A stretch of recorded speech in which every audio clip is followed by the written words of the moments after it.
नमस्कार, मी धनंजय सानप ॲग्रोवन शोमध्ये तुमचं स्वागत. राज्य सरकारनं अतिवृष्टीबाधित शेतकऱ्यांसाठी रब्बी हंगामासाठी प्रति हेक्टरी 10,000 रुपये देण्याची घोषणा मुख्यमंत्री देवेंद्र फडणवीस यांनी मंत्रिमंडळाच्या बैठकीनंतर मागच्या आठवड्यात केलेली होती. आणि त्यासोबतच NDRFच्या निकषासोबत जे काही 8,500 रुपये प्रति हेक्टर या दरानं मदत अतिवृष्टीबाधित शेतकऱ्यांना दिली जाणार होती, त्यामध्येच ह्या 10,000 रुपयांची भर ही पडलेली होती. म्हणजे आता 8,500 ऐवजी कोरडवाहू शेतकऱ्यांना 18,500 रुपये मदत मिळणार आहे. त्याचं विश्लेषण ॲग्रोवननं वेळोवेळी केलेलं आहे.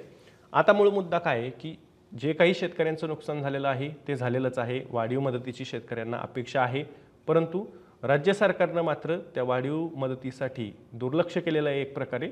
पण आता शेतकऱ्यांचा मूळ मुद्दा आहे की जे काही 10,000 रुपये येणार आहे ते नेमके कसे येणार आहेत, त्यासाठी प्रक्रिया नेमकी काय करावी लागणार आहे, त्यासाठी eKYC बंधनकारक आहे का, राज्य सरकारने त्यामध्ये काही शिथिलता आणली आहे का, आणि कोणत्या शेतकऱ्यांच्या बँक खात्यामध्ये हे पैसे थेट जमा होणार आहेत, या सगळ्या प्रश्नांची उत्तरं देण्याचा प्रयत्न मी आजच्या व्हिडिओमध्ये नक्कीच करणार आहे. त्यामुळे तुम्ही व्हिडिओ शेवटपर्यंत नक्की बघा. राज्याचे मुख्यमंत्री देवेंद्र फडणवीस यांनी त्या पॅकेजची घोषणा केली अतिवृष्टी बाधित शेतकऱ्यांसाठी.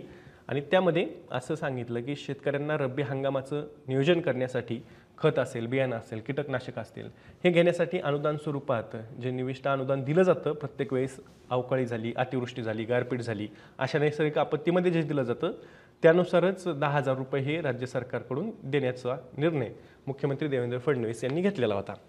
आता हा निर्णय ज्यावेळेस घेतला त्यावेळेस सरसकट ही मदत दिली जाईल अशा पद्धतीचं आश्वासन मुख्यमंत्र्यांनी दिलेलं होतं. ज्या शेतकऱ्यांचे पंचनामे झालेले आहेत त्यांना आता पंचनामे करण्याची गरज नाही आहे, पण ज्यांचे पंचनामे बाकी आहेत अशा शेतकऱ्यांचे प्रस्ताव हे पुन्हा एकदा राज्य सरकारकडून पाठवले जात आहेत.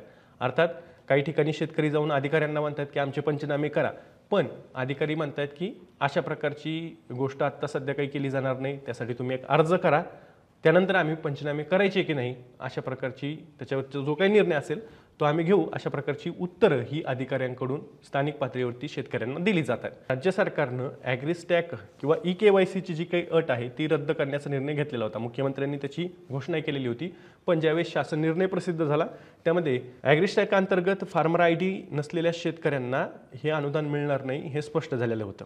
मग त्यामुळे ज्यांच्याकडे ॲग्रिस्टॅकचा फार्मर ID नाही अशांसाठी काय करायचं तर eKYC करणं आवश्यक असल्याचं राज्य सरकारनं सांगितलेलं आहे शासन निर्णयामध्ये. आणि त्यामुळे शेतकऱ्यांना आता स्थानिक पातळीवरती या 10,000 रुपयाच्या अनुदानासाठी सुद्धा eKYC करावी लागणार आहे. त्यासोबतच जे काही NDRFच्या निकषानुसार पैसे मिळणार आहेत त्यासाठी सुद्धा eKYC ही आवश्यक आहे. आता काही भागांमध्ये याची प्रक्रिया ही सुरू झालेली आहे.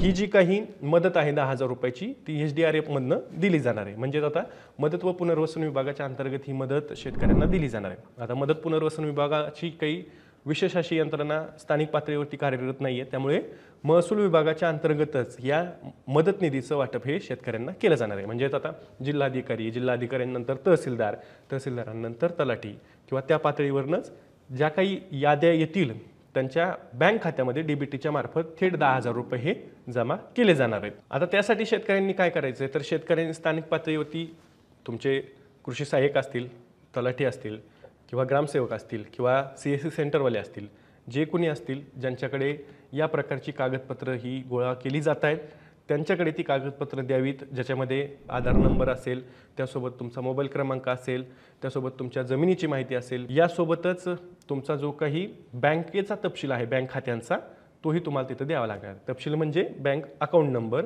आणि तुमचा IFSC कोड वगैरे जो काही असेल तो तुम्हाला द्यावा लागेल, कोणाच्या नावावरती खातं आहे वगैरे ही माहिती तुम्हाला तिथे द्यायची आहे, जेणेकरून तुमच्या बँक खात्यामध्ये या रब्बी हंगामासाठी 10,000 रुपयाचं जे अनुदान मिळणार आहे ते थेट जमा होणार आहे. आता अनेक शेतकऱ्यांचा एक प्रश्न असा सुद्धा आहे की राज्य सरकार ही जी काही मदत जाहीर केलेली आहे ती पंचनामे झाली, ती प्रक्रिया झाली, पण नेमकं शेतकऱ्यांच्या बँक खात्यामध्ये जमा कधी करणार. तर याच्याबद्दल मदत आणि पुनर्वसन विभागाच्या अंतर्गत ही मदत दिली जाणार आहे SDRFच्या अंतर्गत. आणि त्यामुळे आता मदत आणि पुनर्वसन विभागानं सुद्धा ही निधी लवकरात लवकर शेतकऱ्यांच्या खात्यात वितरित करण्यासाठी प्रक्रिया सुरू केलेली आहे. त्यासाठी घाईसुद्धा सुरू आहे, कारण की मुख्यमंत्री आणि दोन्ही उपमुख्यमंत्र्यांनी शेतकऱ्यांना आश्वासन दिलेलं आहे की दिवाळीच्या आधीच तुमच्या बँक खात्यामध्ये ही मदत जमा करण्याचा प्रयत्न राज्य सरकारकडून केला जाईल आणि त्यामुळे शेतकऱ्यांना लवकरात लवकर मदत ही द्यावी लागणार आहे। त्यासाठी हालचाली सुद्धा सुरू झालेल्या आहेत आणि त्यामुळेच शेतकऱ्यांनी आता त्यांची जी काही कागदपत्र असतील जे आवश्यक असतात KYCच्या वेळी ती स्थानिक पातळीवरती जे काही अधिकारी असतील कर्मचारी असतील त्यांना द्यावीत आणि त्यांच्याकडनं ती KYCची प्रक्रिया सुद्धा पूर्ण करावी। तर अशा प्रकारची प्रक्रिया पूर्ण केल्यानंतर शेतकऱ्यांना त्यांच्या बँक खात्यावरती DBTच्या अंतर्गत ही रक्कम थेट पद्धतीनं जमा केली जाणार आहे।